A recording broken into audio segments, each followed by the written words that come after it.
اعوذ باللہ من الشیطان اللعین الرجیم بسم اللہ الرحمن الرحیم رب اشرح لی صدری ویسر لی امری واحلل عقدۃ من لسانی یفقہوا قولی اللہم صلی علی محمد وعلی محمد۔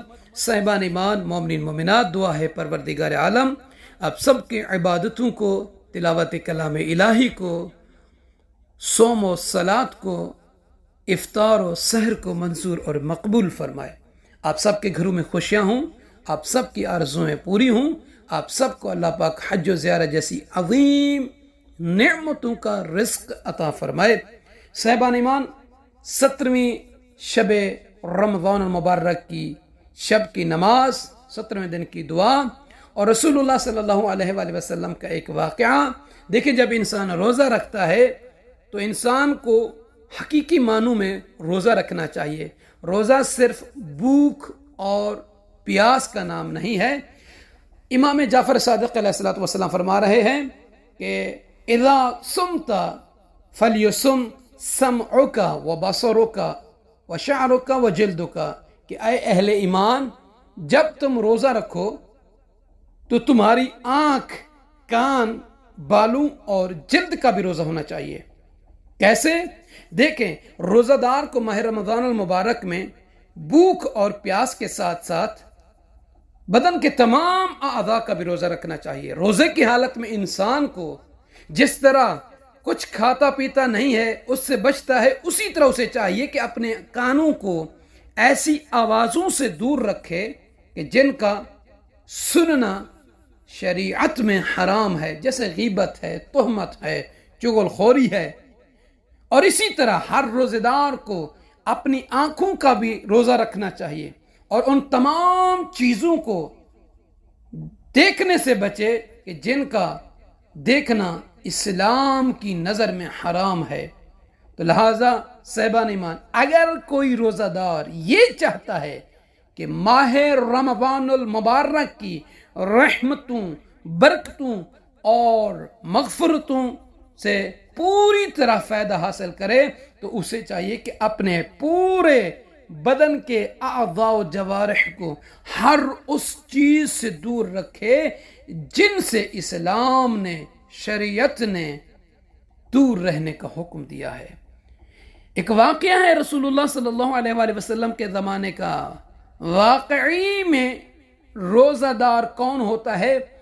اللہ کے نبی حضرت محمد مصطفیٰ صلی اللہ علیہ وآلہ وسلم نے ایک ایسی عورت کا، خاتون کا مشاہدہ کیا، دیکھا کہ جس نے روزہ رکھا ہوا ہے اور جبکہ وہ اپنی کنیز کو، لونڈی کو، نکرانی کو گالیاں دے رہی تھی، تو اللہ کے نبی صلی اللہ علیہ وآلہ وسلم نے اسی اثنا میں کھانا طلب فرمایا، اور جب کھانا پہنچا تو اللہ کے نبی صلی اللہ علیہ وآلہ وسلم نے اس عورت سے فرمایا، یہ کھانا کھا لو۔ وہ عورت جو اپنی کنیز کو گالیاں دے رہی تھی کہنے لگی، یا رسول اللہ، میں تو روزے سے ہوں۔ تو آقا دو جہاں صلی اللہ علیہ وآلہ وسلم نے فرمایا، یہ کیسا روزہ ہے جبکہ تم نے اپنی کنیز کو گالیاں دی ہیں؟ حقیقی روزہ دار کم ہیں اور جبکہ بھوکا رہنے والا زیادہ ہیں۔ روزہ فقط کھانے اور پینے کی چیزوں سے دور رہنے کا نام نہیں ہے۔ صاحبان ایمان، اس واقعے سے درس ملتا ہے کہ حالت روزہ میں غیبت سے، تہمت سے، محرمات سے، گالی سے، گلوچ سے انسان کو محفوظ رہنا چاہیے، تاکہ حقیقی معنوں میں جو حقیقی اجر اور ثواب ہے روزے کا، وہی اللہ سے حاصل کرے، کیونکہ یہ جو چیزیں ہوتی ہیں انسان کے روزے کے ثواب کو، اجر کو کم کرتی ہیں۔ تو صاحبان ایمان، 17ویں ماہ رمضان المبارک کی شب کی نماز یہ 2 رکعت نماز ہے، جس کا طریقہ یہ ہے کہ نیت کریں گے کہ 2 رکعت نماز شب 17 ماہ رمضان المبارک کی پڑھتا ہوں یا پڑھتی ہوں قربتاً الی اللہ۔